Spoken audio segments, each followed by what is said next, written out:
우리 신앙인으로서 신앙생활하면서 이해할 수 없는 여러 가지가 있는데 그 중에 하나가 뭔가 하면 내가 하나님 앞에 하나님을 잘 섬긴다고 생각하고 그래서 하나님 앞에 예배도 잘 드리고 하나님 앞에 매일 기도도 많이 드리고 또 시간 나면 하나님 앞에 봉사와 헌신도 하는데 기도 드리는 제목이 1년이 가도 2년이 가도 응답되지 않고 또 우리의 삶이 뭐 좋은 쪽으로 변화되지 않는 것 같은 그런 느낌을 받고 오히려 잘 되기는커녕 점점 어려움에 봉착하는 그런 경우가 있습니다. 하나님을 내가 믿는데 하나님을 잘 섬기는데 하나님 앞에 열심히 기도를 하는데 하나님 앞에 열심히 봉사하고 헌금 생활도 잘하는데 왜 내 삶이 이렇게 어려울까? 왜 문제가 해결되지 않을까? 왜 기도의 제목이 응답되지 않을까? 이런 고민, 이런 이해할 수 없는 일들이 우리에게 일어날 때가 많이 있습니다. 열심히 섬기는데 자식들이 힘들어하고 우리가 열심히 기도하면 좋은 학교에 입학도 하고 해야 되는데 그렇지 못한 그런 일들을 통해서 우리는 참 의아해할 때가 있습니다. 오늘 성경에 나타난 모세를 보면요, 이 모세는 이스라엘의 민족의 영웅입니다. 우리가 아는 것처럼 구약 성경의 가장 인류 역사상 어떻게 보면 가장 위대한 선지자 또 지도자를 찾으라고 하면 모세로 우리가 추천할 수 있을 것입니다. 모세는요, 이스라엘 백성들이 430년 동안 애굽에서 종살이할 때 거기 60만, 장정만 60만을 이끌고 가나안 땅까지 가기 위해서 이제 출애굽시킨 그런 아주 위대한 훌륭한 선지자였습니다. 이 모세가 이스라엘 백성들을 60만 대군을 이끌고 애굽 땅에서 나와서 40년 동안 시내 광야에서 이제 이스라엘 백성들과 함께 동고동락하잖아요. 이제 하나님께서 약속하신 가나안 땅을 앞에 두고 요단강만 건너면 이제 약속의 땅에 들어가게 되는데 그 시점에서 모세가 하나님께 기도하는 겁니다. 오늘 25절 말씀을 한번 볼까요? 어떤 기도를 드리고 있는가? 시작. 구하옵나니 나를 건너가게 하사 요단 저쪽에 있는 아름다운 땅, 아름다운 산과 레바논을 보게 하옵소서 하되. 아멘. 할렐루야. 할렐루야. 네. 자, 여기 좀 잘 보세요. 여러분, 이제 모세가 40년 동안 고생하고 정말로 이스라엘 백성들이 이끌고 너무너무 고생 많이 하고 하나님께서 주시겠다고 하는 약속의 땅을 이제 목전에 두고 요단강만 건너면 아름다운 땅, 정말로 너무너무 귀한 땅으로 들어가게 되었습니다. 그곳에 들어가게 해 주십시오. 하나님 앞에 기도합니다. 근데 하나님의 응답은 27절의 말씀, 26절의 말씀에 보시면 시작. 여호와께서 너희 때문에 내게 진노하사 내 말을 듣지 아니하고 내게 이르시기를 그만해도 족하니 이 일로 다시 내게 말하지 말라. 아멘. 자, 저기 보면 하나님의 응답이 내려지는데 어떻게 응답이 내려지는가 하면 그만해도 족하니 다시는 내게 말하지 말라. 이 일로 내게 말하지 말라. 네가 요단강 건너서 가나안 땅에 들어가겠다고 다시는 기도하지 말고 여기까지 온 것으로 족하다. 여기까지 온 것으로 만족하라. 그런 하나님의 응답이 내려졌습니다. 여러분, 27절의 말씀에 보시면 하반절에 이런 말씀이 있습니다.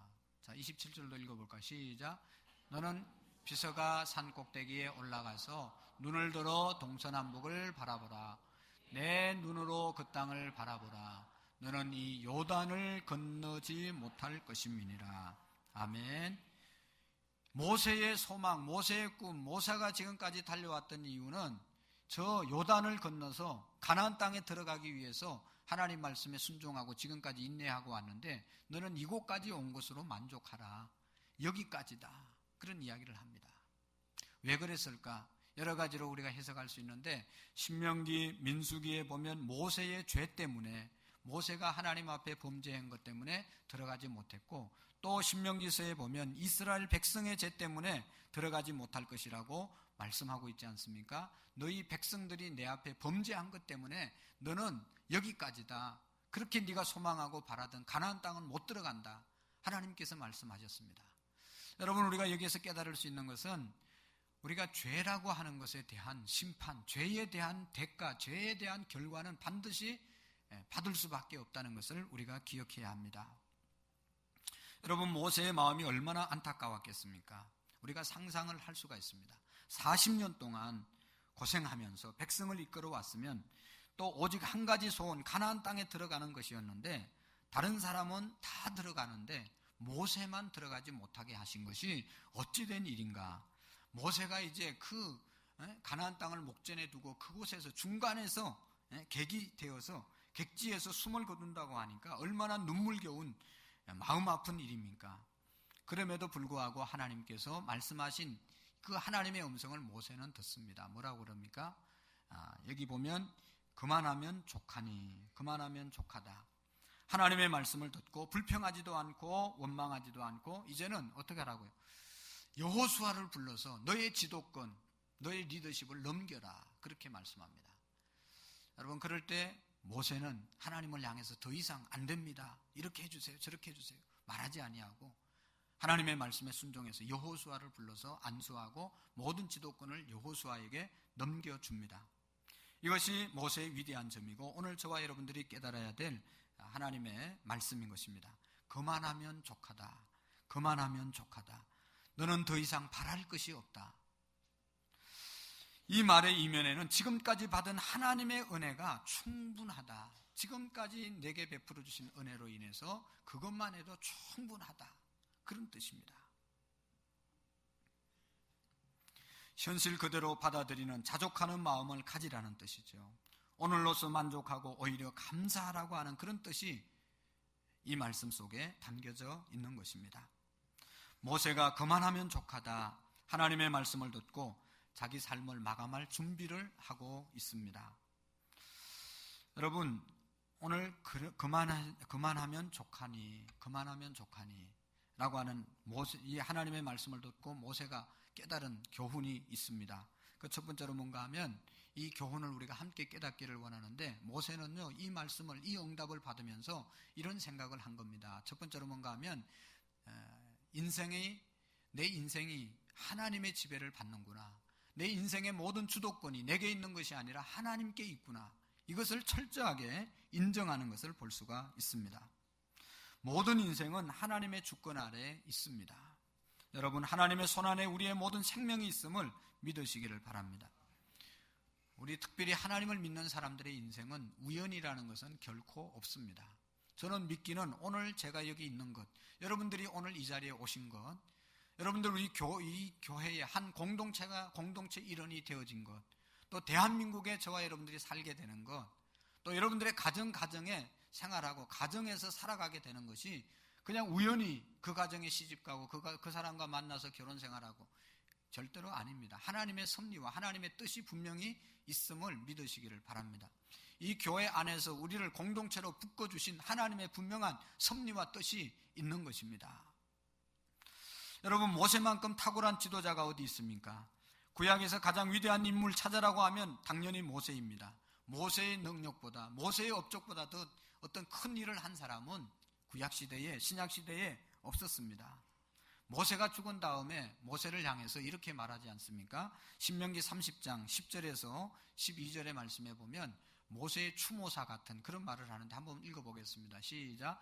그 후에는 이스라엘에 모세와 같은 선지자가 일어나지 못하였나니 모세는 여호와께서 대면하여 아시던 자요, 여호와께서 그를 애굽 땅에 보내사 바로와 그의 모든 신하와 그의 온 땅의 모든 이적과 기사와 모든 큰 권능과 위엄을 행하게 하심에 온 이스라엘의 목전에서 그것을 행한 자이었더라. 아멘. 자, 여기 보면 모세를 향해서 이스라엘의 모세와 같은 선지자가 일어나지 못했다. 할렐루야. 모세가 행했던 이적, 모세가 행했던 모든 능력보다 더 큰 일을 행한 사람은 이 땅 가운데 없었다고 말씀하고 있습니다. 그런데 여러분, 모세가 생각하기에는 그럼에도 불구하고 모세 자신의 삶이나 자신의 능력이나 자신의 활동은 모두가 자기가 잘났기 때문에, 자기의 능력 때문에 이런 일을 이루었다고 생각하지 않는다는 것입니다. 모든 것이 하나님의 주권 아래서, 하나님의 손 아래서 내가 이런 일을 하게 되었다고, 모든 것이 하나님의 손 안에서 이루어진 일이라고 모세는 고백하고 있는 것입니다. 여러분, 지난주에 말씀드렸던 신약시대의 가장 훌륭한 인물 사도 바울에 대해서 말씀을 드렸습니다. 사도 바울은 세계를 누비면서 3번이나 3차 전도 여행을 통해서 곳곳에 교회를 세웠습니다. 세계 복음화의 전초기지를 마련했습니다. 하나님의 가장 많은 계시를 받아서 성경을 13권이나 기록한 사람이었습니다. 그리고 개인적으로 깊은 영적인 체험을 하고 영성이 충만한 사람이었습니다. 그런데 사도 바울이 자기가 그렇게 하게 되었던 것은 고린도전서 15장 10절의 말씀에 보면 그가 이렇게 고백하고 있습니다. 내게 주신 그의 은혜가 헛되지 아니하여 내가 모든 사도보다 더 많이 수고하였다. 하나님의 은혜가 있었기 때문에, 하나님의 은혜가 헛되지 않았기 때문에 내가 이런 일을 할 수 있었다. 모든 것이 하나님의 은혜였다고 고백하는 것을 볼 수가 있습니다. 사랑하는 성도 여러분, 오늘 제가 또 저와 여러분들이 이렇게 살고 있는 것, 우리의 힘으로 사는 것 같지만 우리의 힘으로 사는 것이 아닙니다. 하나님의 섭리에 의해서 우리가 살고 있음을 잊지 말아야 합니다. 하나님의 주권 안에 저와 여러분들이 살아가고 있고 하나님의 인도하심 따라서 저와 여러분들이 살아가고 있는 것입니다. 여러분, 우리가 다 알지만 사람이 아주 강한 것 같지만 얼마나 약한 존재인 것을 또한 우리가 알고 있습니다. 대단한 일을 하는 사람처럼, 대단한 일을 할 것처럼 그렇게 생각하지만 가장 약한 사람이 존재가 우리 인간입니다. 여러분, 우리의 건강이 얼마나 믿을 수가 있습니까? 얼마 전에 이제 우리 교회에 구정아 집사님이라는 젊은 여집사님이 있는데 얼마나 건강한지 몰라요. 어저께 신방 갔는데 자기는 한 번도 병원에 간 적이 없대요. 너무너무 건강했습니다. 그런데 얼마 전에 뇌에 종양이 생겨서, 아주 큰 종양이 생겨서 서울 그 아산병원에 갔는데 당장 수술하지 않으면 내일 어떻게 될지 모른다고 그래서 밤에 수속을 밟고 새벽에 수술을 했습니다. 자기가 정말로 한 달 동안 자기가 어떻게 지냈는지 지금도 기억이 안 난다는 거예요. 한 달 이상을 교회를 안 나왔는데 자기가 한 달 이상 교회를 안 나오고 사업장이 있는데 그곳에 출근 안 한 것을 기억이 안 나는 거예요. 그렇게 건강하고 자기 몸에 자신이 있던 사람이 하루아침에 그렇게 무너지는 겁니다. 그래도 하나님의 은혜와 여러분들의 중보의 기도로 깨끗하게 나와서 오늘 2부 예배 드리고 신랑하고 왔다가 예배 드리고 돌아갔는데요. 우리가 다 그런 존재가 아니겠습니까? 뭐 오늘 사업이 잘 되고 성성장구한다고 해도 그 사업이 얼마 동안 계속 잘 된다는 보장을 누가 할 수 있겠습니까? 내가 능력이 있어서 직장에서 인정받고 건강해서 직장에서 인정받고 살아가지만 언제 그 직장에서 밀려날지 우리가 아무도 알 수 없는 것입니다. 오늘은 우리의 가정이 행복하고 오순도순 가족들과 함께 살아가지만 어느 순간에 우리가 싸움하고 그래서 가정이 파탄이 올지를 아무도 알 수가 없는 것이 우리 인생이 아닙니까? 우리 인생이 내 노력대로 내 힘대로 되는 것이 아니라 하나님의 섭리와 하나님의 은혜 안에 있다는 사실을 우리가 한시도 잊어서는 안 되는 것입니다. 그래서 잠언 16장 9절 말씀에는 이렇게 말씀하고 있습니다. 시작. 사람이 마음으로 자기 길을 계획할지라도 그의 걸음을 인도하시는 이는 여호와시니라. 아멘. 할렐루야. 내가 안산 땅에 10년, 20년, 30년 여기에서 뼈를 묻어야 되겠다. 그렇게 생각하고 살아가는 사람이 있을지 모르지만 여러분은 오늘은 안산에 살지만 언제 또 저 지방으로 아니 해외로 이사 가야 될 일들이 생겨날지 아무도 알 수 없는 것이 우리의 삶인 것입니다. 시편 127편 1절의 말씀을 같이 한번 보실까요? 시작. 여호와께서 집을 세우지 아니하시면 세우는 자의 수고가 헛되며 여호와께서 성을 지키지 아니하시면 파수꾼의 깨어있음이 헛되도다. 아멘. 할렐루야. 우리가 아침에 일찍 일어나서 새벽 기도하고 출근을 하고 저녁 늦게 돌아와서 잠자리에 들고 정말로 가족들을 위해서 가정을 세우기 위해서 그렇게 수고해도 하나님께서 우리의 가정을 지켜주지 않으면 우리의 수고가 다 헛되고 안산 땅 또 대한민국을 지키기 위해서 군인들과 경찰들이 깨어서 있지만 하나님께서 우리 대한민국을 지켜주지 않고 하나님께서 안산 땅을 지켜주지 않으면 그들의 수고가 다 헛될 수밖에 없다고 말하고 있는 것입니다. 여러분, 그래서 모세는 내 인생이 하나님께 달려있음을 믿고 하나님을 두려워하고 하나님을 경외하고 하나님을 잘 섬기고 하나님의 말씀대로 순종하며 살았던 사람이 모세였습니다. 사랑하는 성도 여러분, 오늘 우리 인생의 모든 주권이 하나님께 있음을 믿고 하나님 앞에 우리가 의지하는 믿음으로 살아갈 수 있기를 바랍니다. 두 번째로 모세가 깨달은 것은 이런 겁니다. 현실을 그대로 받아들이고 자족하는 정신으로 살았습니다. 모세를 향해서 너는 이제 여기까지다.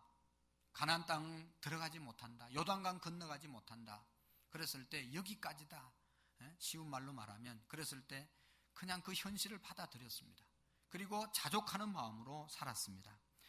그만하면 족하다. 하나님의 응답을 받자 더 이상 하나님께 요구하지 않았습니다.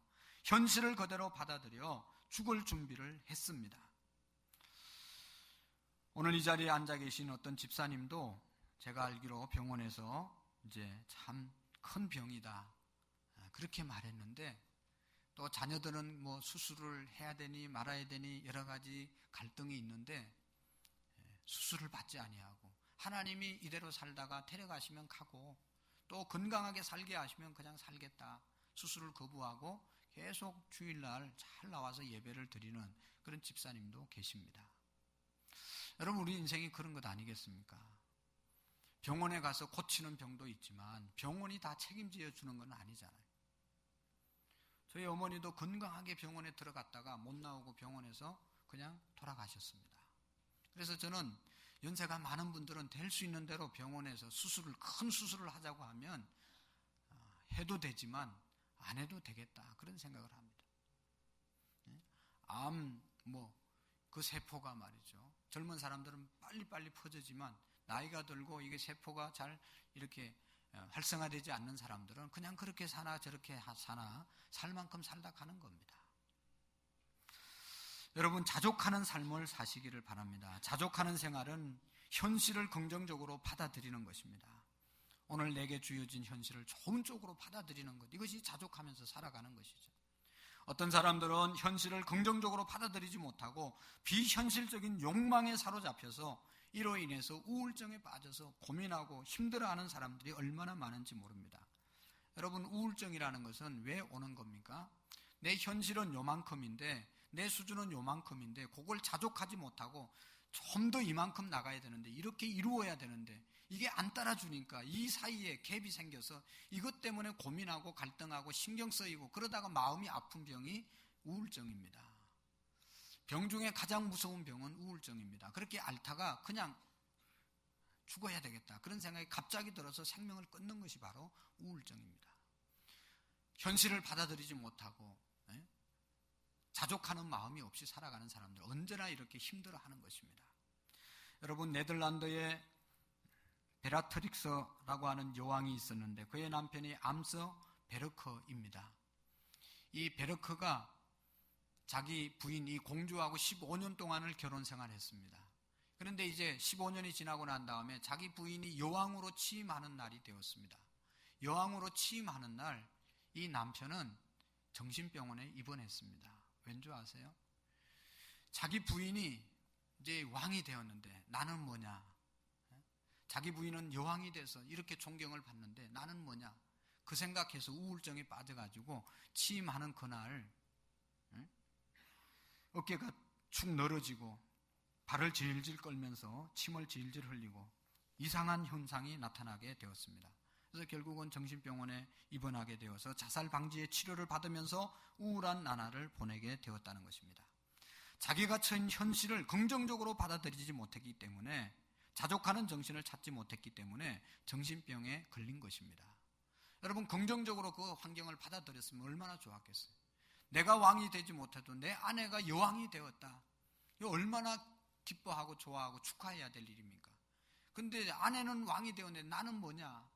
부정적으로 현실을 받아들였기 때문에 자족하지 못했기 때문에 우울증에 걸려서 정신병자 취급을 받고 정신병원에서 일생을 보내게 되었습니다. 사랑하는 성도 여러분, 우리의 삶의 성공과 실패, 행복과 불행, 빈부귀천에 있는 것이 아니라 내가 어떤 형편에 처하든지 자족하는 마음을 갖고 현실을 긍정적으로 받아들이고 살아가는데 성공이 있고 행복이 있는 줄로 믿습니다. 내 현실 속에서 하나님의 뜻이 무엇인지, 하나님의 섭리가 무엇인지를 발견하고 하나님의 뜻을 이루려고 살아가는 삶이 바로 행복한 삶, 승리하는 삶인 줄로 믿습니다. 그래서 사도 바울은 빌립보서 4장 11절에서 13절까지 보면 사도 바울의 인생관이 저기 기록되어 있는데요. 한번 읽어보겠습니다. 시작. 내가 궁핍함으로 말하는 것이 아니라 어떠한 형편에든지 나는 자족하기를 배웠노니 나는 비천에 처할 줄도 알고 풍부에 처할 줄도 알아. 모든 일 곧 배부름과 배고픔과 풍부와 궁핍에도 처할 줄을 아는 일체의 비결을 배웠노라. 아멘. 할렐루야. 여러분, 사도 바울이 어떻게 저렇게 귀한 일을 하고 어떻게 저렇게 행복하게 살았을까? 자족하기를 배웠다. 존귀에 처할 줄도 알고 천한 데 처할 줄도 알고 모든 것을 배우는 일체의 비결을 배웠다고 말하고 있습니다. 자족하는 생활은 분수에 맞도록 사는 삶이다. 그렇게 말할 수 있습니다. 분수를 지키면서 분수를 알고 살아가는 것이 바로 자족하는 삶입니다. 여러분, 분수 다 알죠? 초등학교 때 배웠던 분수. 분수를 알고 살아야 되죠. 자, 여러분, 우리의 수입이 100만 원인데 120만 원 매월 쓰면 이건 분수를 모르고 살아가는 사람입니다. 누가 120만 원 이상 쓰고 싶지 않은 사람이 누가 있겠어요? 그렇지만 자기 분수를 따라서 살아야죠. 그래야 살 수 있습니다. 아니, 100만 원 월급 받고 200만 원 월급 받는 사람이 200만 원 월급 받는 사람이 300만 원어치 지출을 한다든지 210만 원어치 매월 지출을 하면 언젠가는 그 가게는, 그 경제는 무너지게 돼 있는 것이죠. 자족하지 못하고 분수를 지키지 못하면 이렇게 되어지는 것입니다. 오늘 우리가 예수 믿는 사람으로서, 믿음의 사람으로서 할 수 있는 말, 믿음의 분수를 지켜서 말해야 되고, 믿음의 분수를 지켜서 옷을 입어야 되고, 믿음을 지켜서 우리가 분수에 맞는 옷을 입어야 믿지 않는 사람들에게 본이 되고 은혜가 될 줄로 믿습니다. 여러분, 과욕으로 음식을 많이 먹으면 우리의 몸이 해가 되는 것이죠. 건강에 좋아지는 것이 아니라 계속 과욕을 하면 성인병에 걸리게 되고 우리의 육신이 더 무너지게 되는 것입니다. 여러분, 과욕으로 인기와 명예를 추구한다면 우리 인격에 파탄이 오게 될 것입니다. 과욕으로 물질을 추구한다면 결국은 생활이 파산에 이르게 될 것입니다. 그래서 성경은 야고보서 1장에 보면 욕심이 잉태하면 죄를 낳고 죄가 장성하면 사망에 이른다고 말씀하고 있습니다. 다른 말로 말하면 욕심을 버리고 살으라는 것이죠. 욕심을 버리고 분수를 알고 사는, 자제할 줄 아는 삶을 살으라고 말하고 있습니다. 그런 사람이 될 때 봉사를 할 수 있는 것이고, 그런 사람이 될 때 감사할 수 있는 것이고, 그런 사람이 될 때 여러분 행복하게 살아가게 될 줄로 믿습니다. 신앙으로 사는 사람일수록 검소하고 남과 비교해서 그냥 아웅다웅 하기보다는 자기의 삶에 대한 가치와 의미를 찾으면서 살아가게 되는 것입니다.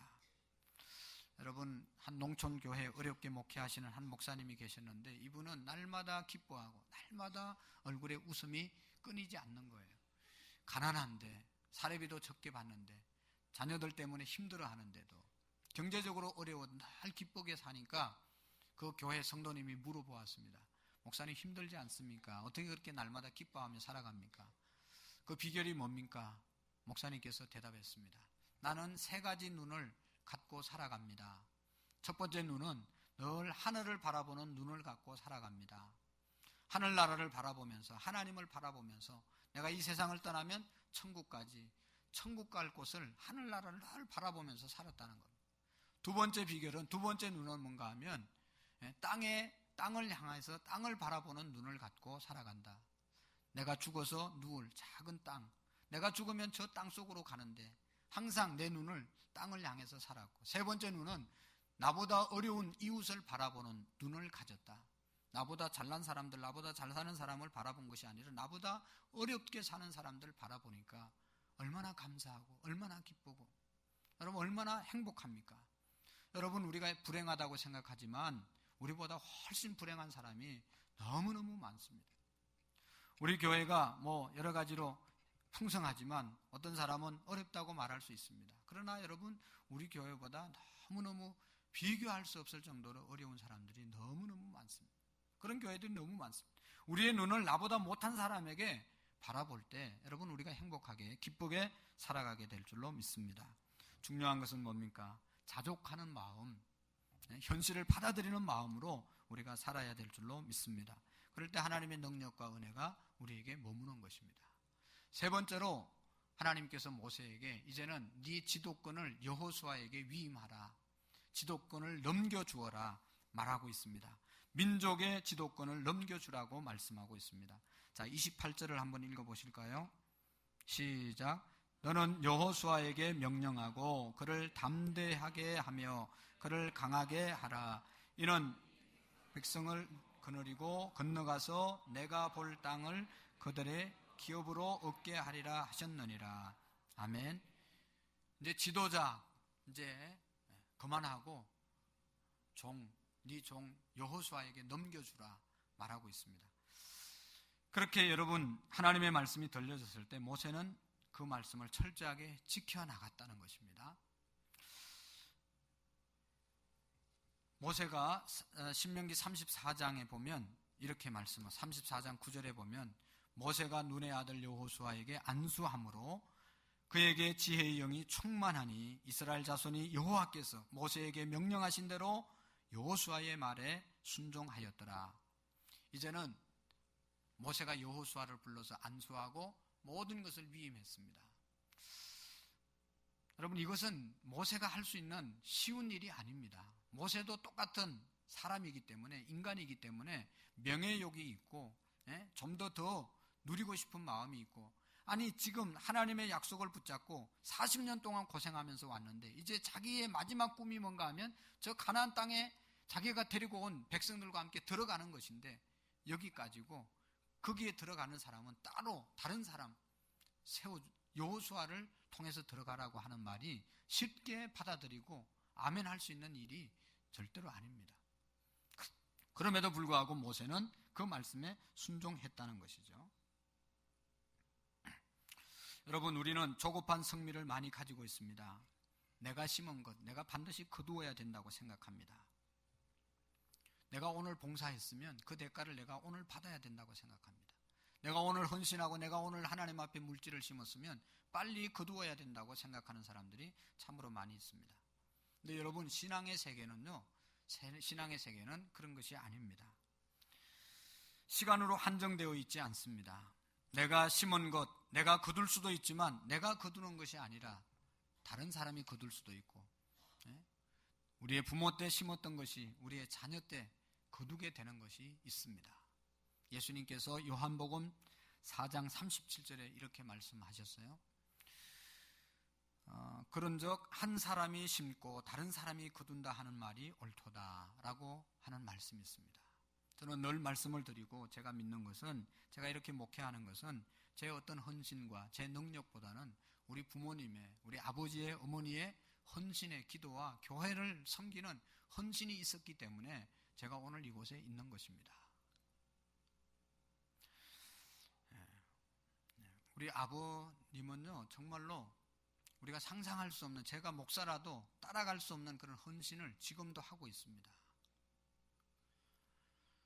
시골에는 이제 제일 젊은 사람들, 요즘도 젊은 사람들이 좀 있기는 하지만 장로를 은퇴하면 이제 폐당회가 되기 때문에, 그리고 일할 사람이 없기 때문에 장로님을 계속 하라고 70이 넘으면 70이 되면 은퇴를 해야 되는데 몇 년 동안 은퇴를 안 시켜주고 그냥 계속 장로를 하라고, 그러다가 이제 할 수 없어서 은퇴를 하고 공로 장로로 있는데, 집안일도 중요하지만 항상 교회 일이 우선이고, 교회 무슨 농사 무슨 뭐 여러 가지 이제 월동 준비 뭐 온갖 일들을 먼저 하는, 한 번도 새벽을 빠지는 일이 없는 그런 일을, 그렇게 신앙생활을 하고 계십니다.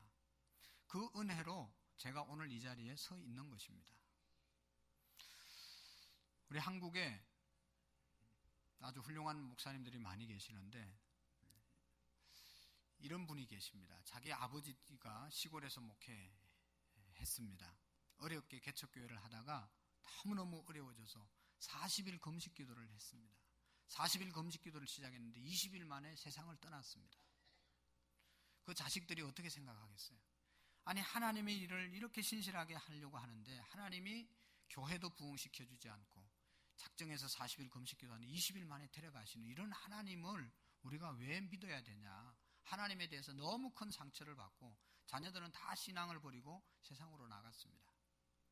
그 사모님은 아이들을 붙잡고 아버지가 이렇게 하나님의 일을 하다가 갔는데 너희들이 이렇게 하면 되냐? 아무리 설득하고 뭐 말씀을 전해도 귀에 들어오지가 않는 겁니다. 그런 하나님을 어떻게 믿겠어요? 그런데요, 얼마 후에 그 아드님들이 다 회개하고 돌아와서 한 분이 이제 목회를 하는데, 분당에서 목회를 하는데 1년에 교인들이 수천 명씩 등록하는 거예요. 예배당도 없는 학교에서 예배를 드리는데 수많은 사람들이 교회에 몰려오는 거예요. 그분의 간증은 다른 게 아니고 우리 아버지가 그렇게 하나님을 위해서 헌신하고 기도하다가 가셨기 때문에 그 은혜와 축복을 자기가 받는다는 것입니다. 오늘 우리는 내가 헌신하고 내가 심었다고 내가 거두는 그뿐만이 아닙니다. 내가 못 거두더라도 다른 사람이 거둘 수 있고 우리의 자녀들이 거둘 수 있고 내가 심은 헌신이 우리의 자녀들을 통해서 열매를 맺게 되는 것입니다. 요즘 요한복음을 새벽에 보는데 세례 요한이 있잖아요. 세례 요한은 예수님보다 6개월 먼저 세상에 오신 분입니다. 세례 요한이 유대 광야에서 외칠 때 구름대처럼 사람들이 몰려와서 회개했습니다. 당신이 메시아입니까? 당신이 그리스도입니까? 세례 요한에게 수많은 사람들이 세례를 받으러 왔습니다. 그때마다 세례 요한은 나는 예수가 아니다. 나는 메시아가 아니다. 내 뒤에 오시는 분이 메시아다. 그분에게 가서 구원을 받을 수 있다. 그는 흥해야 하겠고 나는 쇠해야 할 것이다. 나는 그분의 신, 끈도 풀기를 감당할 수 없는 부족한 사람이다. 세례 요한은 그렇게 자신을 확실하게 이야기했습니다. 이게 뭔가 하면 다른 사람을 높여주고 다른 사람을 인정해주고 자기 후배를 높여주는 그런 모습이시죠. 얼마나 귀한 그런 모습입니까? 요즘도 그런지 모르지만 제가 미국 갔을 때 들은 이야기인데 미국에 가서 우리 한인들이 열심히 노력하는데 그래서 실력도 있고 뛰어나서 높은 자리에 올라가려고 하면 올라가지 못하는 이유가 있다는 겁니다. 높은 자리에 올라가려고 하면 우리 한인들끼리 서로 시기하고 질투하고 해서 여러 가지 루머를 만들어서 그 높은 자리에 올라가지 못하도록 끌어내리는데 이력을 하는 사람들이 우리 같은 동족이라는 것입니다. 얼마나 여러분 안타까운 현실입니까? 아니 남이 잘 되는 것을 못 보고 그냥 끌어내리고 못 올라가게 그렇게 막는다는 것입니다. 좋지 않는 그런 풍토지요. 남을 존중히 여기고 받들어주는 그런 풍토가 우리에게 있어야 될 줄로 압니다. 여러분 자족하는 정신은 남을 헐뜯지 않습니다. 남의 탓으로 돌리지 않습니다. 남을 받들어주고 나 혼자 공을 세우기보다는 함께 공을 세우려고 노력하는 사람입니다. 남의 허물을 덮어주고 감싸주고 내 아픔처럼 내 책임처럼 생각하는 것이 바로 자족하면서 살아가는 삶인 것입니다. 오늘 우리 예수님께서 말씀하신 내가 온 것은 섬김을 받으려 함이 아니라 섬기려 왔고 내 목숨을 많은 사람의 대속물로 주기 위해서 오셨다고 말씀하고 있습니다. 여러분 고린도전서 13장에 사랑을 뭐라고 말씀하고 있습니까?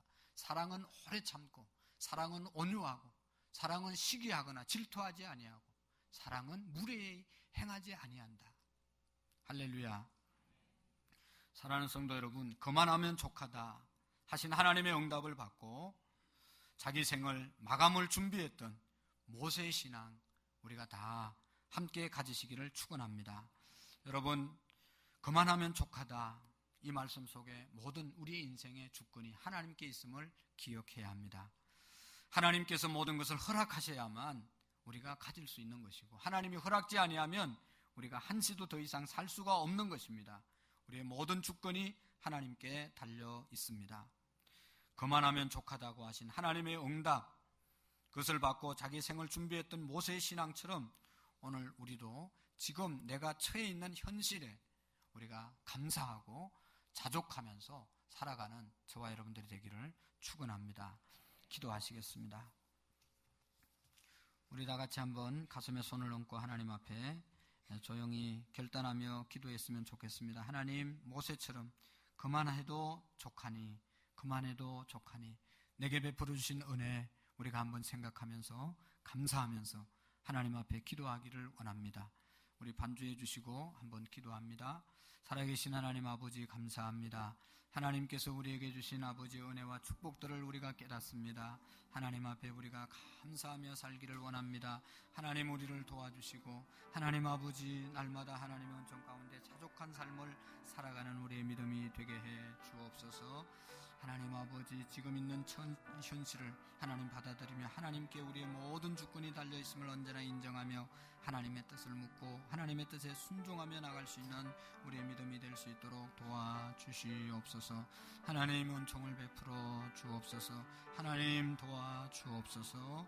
예수님의 이름으로 기도합니다. 살아계신 하나님 아버지 감사합니다. 하나님께서 오늘도 하나님의 자녀로 우리를 불러주심을 감사합니다. 하나님은 그만해도 족하니 이런 하나님의 응답을 우리가 다 받을 수 있도록 도와주시옵소서. 그래서 현실이 힘들고 어렵더라도 자족하는 마음과 우리의 현실을 받아들일 수 있는 넉넉한 믿음의 사람들 되어질 수 있도록 도와주시옵소서.